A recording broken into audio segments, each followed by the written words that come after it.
Hello welcome back to my channel. ಎಲ್ಲರೂ ಹೇಗಿದ್ದೀರಾ, ಚೆನ್ನಾಗಿದ್ದೀರಾ ಅಂತ ತಿಳ್ಕೊಂಡು ಈ ಬ್ಲಾಗ್ನ ಸ್ಟಾರ್ಟ್ ಮಾಡ್ತಾ ಇದ್ದೀನಿ. ಇವಾಗ ಟೈಮ್ ಬಂದು 12 ಗಂಟೆ. ಎಲ್ಲ ಕೆಲಸನೂ ಮುಗಿಸಿ ಅಡುಗೆ ಮಾಡೋಕ್ಕೆ ಅಂತ ಬಂದೆ. ಸೊ ನಾನು ಏನು ಅಡುಗೆ ಮಾಡ್ತೀನಿ ಅಂತ ನಿಮಗೂ ತೋರಿಸ್ತೀನಿ, ಬನ್ನಿ.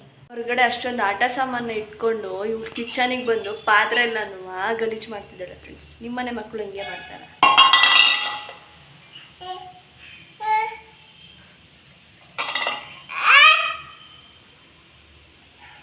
ಪಪ್ಪನ್ನ ಮಾಡೋಕ್ಕೆ ಮೊದಲು ಒಂದು 10 ನಿಮಿಷ ಬೇಳೆನ ನೆನೆಸಿಟ್ಕೋಬೇಕು. 1 ಈರುಳ್ಳಿ, 1 ಟೊಮ್ಯಾಟೊ, 2 ಮೆಣಸಿನ್ಕಾಯಿ, ಜಜ್ಜಿರೋ ಬೆಳ್ಳುಳ್ಳಿ, ಸ್ವಲ್ಪ ಹುಣಸೆಹಣ್ಣು.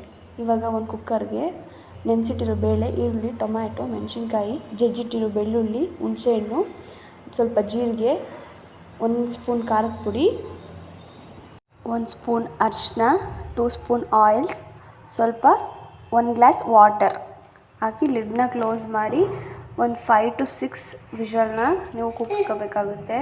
ಯಾಕಂದರೆ ಬೇಳೆ ಸ್ಮ್ಯಾಶ್ ಆದರೆ ಪಪ್ಪು ಚೆನ್ನಾಗಿ ಬರೋದು. ಅದಕ್ಕೆ ಒಂದು 5 to 6 ನೀವು ಕೂಗಿಸ್ಕೊಂಡ್ರೆ ನೋಡಿ ಈ ಥರ ಬರುತ್ತೆ.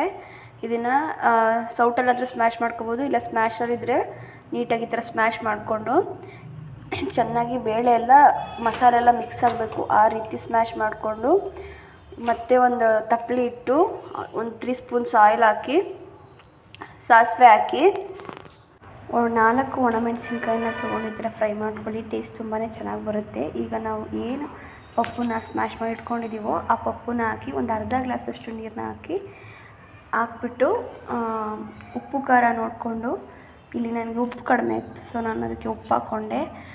ಈ ಥರ ಒಂದು ಕುದಿ ಬರೋವರೆಗೂ ಕುದಿಯೋಕ್ಕೆ ಬಿಡಿ, ರೆಡಿ ಆಗುತ್ತೆ ಪಪ್ಪು. ಹೋಪ್ ಈ ವಿಡಿಯೋ ನಿಮಗೆ ಇಷ್ಟ ಆಗಿರುತ್ತೆ ಅಂತ ತಿಳ್ಕೊತೀನಿ. ಹಾಗೆ ರೆಸಿಪಿ ಕೂಡ ಇಷ್ಟ ಆಗಿರುತ್ತೆ ಅಂತ ತಿಳ್ಕೊತೀನಿ. ತುಂಬಾ ಈಸಿ, ಬೇಗನೆ ಮಾಡ್ಕೋಬೋದು. ಯಾರೆಲ್ಲ ನನ್ನ ಚಾನಲ್ನ ಸಬ್ಸ್ಕ್ರೈಬ್ ಮಾಡಿಲ್ವೋ ಬೇಗ ಹೋಗಿ ಸಬ್ಸ್ಕ್ರೈಬ್ ಮಾಡಿ. ಈ ವಿಡಿಯೋ ನಿಮಗೆ ಇಷ್ಟ ಆಗಿದ್ರೆ ಲೈಕ್, ಶೇರ್, ಕಮೆಂಟ್ನ ಮಾಡಿ. ಟೇಕ್ ಕೇರ್, ಬಾಯ್ ಬಾಯ್.